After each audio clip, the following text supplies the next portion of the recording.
স্পেনের সেউটায় প্রবেশ করা অভিবাসন প্রত্যাশীরা আবারও মরক্কোয় ফিরে যেতে চেষ্টা করছে। অঞ্চলটিতে তাদের জন্য কোনো কাজ বা খাদ্যেরও ব্যবস্থা নেই বলে দাবি করেছেন অনেকেই। সবশেষ 24 ঘন্টায় 60,000-এরও বেশি অভিবাসন প্রত্যাশী সেউটায় প্রবেশ করে। এ সময় বিভিন্ন দুর্ঘটনায় প্রাণ হারিয়েছে কমপক্ষে 57 জন। গণহারে অনুপ্রবেশকে হামলা আখ্যা দিয়ে স্পেনের প্রধানমন্ত্রী পেদ্রো সানচেজ বলেছেন, সব অবৈধ অভিবাসন প্রত্যাশীকে যত দ্রুত সম্ভব মরক্কোয় ফেরত পাঠানো হবে। এদিকে এমন গণ অনুপ্রবেশকে খারাপ ব্যবস্থাপনা বলে সমালোচনা করেছেন প্রেসিডেন্ট ডোনাল্ড ট্রাম্প। স্পেনের উত্তর আফ্রিকার ছিটমহল সেউতায় গত কয়েকদিনে গণহারে অভিবাসন প্রত্যাশীরা প্রবেশ করে। স্পেনের স্বরাষ্ট্র মন্ত্রণালয় জানিয়েছে, স্থল ও সমুদ্রপথে গত কয়েকদিনে প্রায় 50,000 মানুষ অতিক্রম করে। তবে সেউতার স্থানীয় সরকার প্রধান জানিয়েছে এই সংখ্যা 60,000-এরও বেশি। সেউতায় স্পেন সরকারের প্রতিনিধি জানান, সীমান্তের স্প্যানিশ অংশে 57টি মৃতদেহ উদ্ধার করা হয়েছে এবং মরক্কোর অংশে আরও হতাহতের ঘটনা ঘটতে পারে। এদের মধ্যে কেউ ডুবে মারা গেছে, আবার কেউ সীমান্ত বেড়ার ব্রেকওয়াটার বেয়ে ওঠার সময় চাপা পড়ে মারা গেছে। এমন পরিস্থিতিতে অনুপ্রবেশকারীদের ফেরত পাঠাতে শুরু করেছে স্পেন। শুক্রবার স্থানীয় সময় সন্ধ্যা 6টার মধ্যে আনুমানিক 48,300 জন ফিরে গেছে। অভিবাসন প্রত্যাশীরা জানিয়েছে, সেউতায় কাজ ও খাবারের পরিস্থিতি নেই। একটা ভালো জীবনের লক্ষ্য নিয়ে আমি এখানে এসেছিলাম। স্থানীয়রা আমাদের সাথে খুবই বাজে ব্যবহার করছে। একটা রুটির স্লাইসের দাম এখানে 3 ইউরো, একটা সিগারেটের দাম 2 ইউরো। এটা তো অবিশ্বাস্য।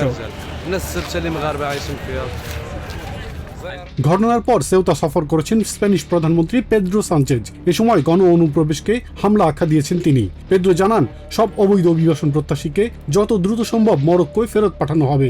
একই সঙ্গে মানব পাচারকারীরা আন্দালুসিয়ার কোর্ট অব জাস্টিসের আগের রায় বহাল রাখার সুযোগ নেয়ার চেষ্টা করছে বলেও দাবি করেন তিনি। যে কোনো অবস্থায় এই পরিস্থিতি সত্যিই নজিরবিহীন। এর পেছনে রয়েছে তা হলো মানব পাচারকারী অপরাধী নেটওয়ার্কগুলোর সুবিধামতো ব্যাখ্যা। তারা সুপ্রিম কোর্টের একটি রায়ের সুযোগ নিয়েছে, যা আন্দালুসিয়ার হাইকোর্ট অব জাস্টিসের আগের রায়কে বহাল রেখেছে। সেই রায়ে বলা হয়েছিল, যারা সাঁতরে আমাদের ভূখণ্ডে প্রবেশ করে তাদের সীমান্তে পুনঃপ্রেরণ করার কোনো আইনি ভিত্তি নেই। স্পেনের এমন ঘটনায় প্রতিক্রিয়া জানিয়েছেন প্রেসিডেন্ট ডোনাল্ড ট্রাম্প। ক্যাম্প ডেভিডে হওয়া ক্যাবিনেট বৈঠকে স্পেনের দুর্বল ও উদার আইন এবং খারাপ ব্যবস্থাপনাকে দায়ী করেন ট্রাম্প। তিনি বলেন, স্পেনের ঘটনা প্রমাণ করে আমেরিকার সাথেও কি ঘটতে পারে। Law, bad management, but very liberal law. They passed a couple of laws. And people read, people are smart, they read from other countries.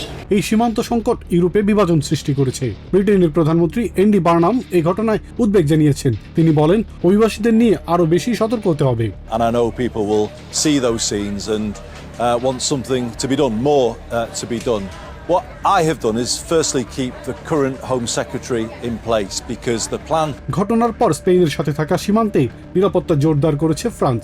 ইউরোপীয় ইউনিয়নের অন্যান্য রাষ্ট্রের নেতারা স্পেনকে আহ্বান জানিয়েছে ঘটনাটি নিয়ন্ত্রণে রাখতে। ইতালি ঘোষণা করেছে তারা স্পেনের সাথে ইউরোপীয় ইউনিয়নের সীমান্তমুক্ত সেনজেন চুক্তি স্থগিত করছে। তবে মাদ্রিদ বলেছে, এই পদক্ষেপ ইউরোপীয় ইউনিয়নের চুক্তি লঙ্ঘন করছে। মরক্কান সীমান্তরক্ষী গার্ডের নিষ্ক্রিয়তা ও সরকারকে দায়ী করে ঘটনার প্রতিবাদে মাদ্রিদে মরক্কান এম্বাসির সামনে বিক্ষোভ করেছে স্প্যানিশরা। Ilias Kamal, TVN 24 news desk. New York থেকে সম্প্রচারিত টিভিএন 24 টেলিভিশন বিশ্বজুড়ে বাঙালির কণ্ঠস্বর।